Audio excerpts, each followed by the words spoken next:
Janet coming to you again with the Mental Health Moment. April is Autism Awareness Month, and today we want to focus on that. As autism is actually near and dear to my heart, as I have a child with autism. And what autism is a complex neurodevelopmental disorder. It impacts maybe 1 in 36 children and maybe 1 in 45 adults. It is characterized by difficulties not just in their speech development, their communication abilities, their social abilities, as well as their intellectual abilities.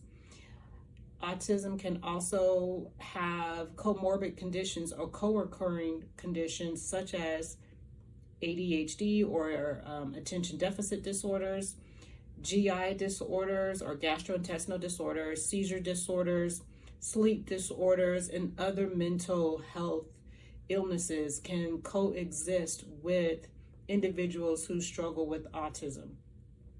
Typically in communities of color, specifically, we watch our children grow. We tend to make sure that they are developing on target and on task. And when we do notice some behaviors that seem out of the ordinary or abnormal, sometimes our first instinct is to scold or discipline those types of behaviors, thinking that maybe that child just needs a little bit more hands-on or needs more discipline in some area. When in fact, sometimes those disciplining tactics don't work because your child may be dealing with an autism spectrum disorder. So if you suspect your child may be dealing with that, before you start to think that maybe my child, is just being too hyper, he's just not listening, he's just not doing this or that, it may not be that. Your child could actually be struggling with an autism spectrum disorder.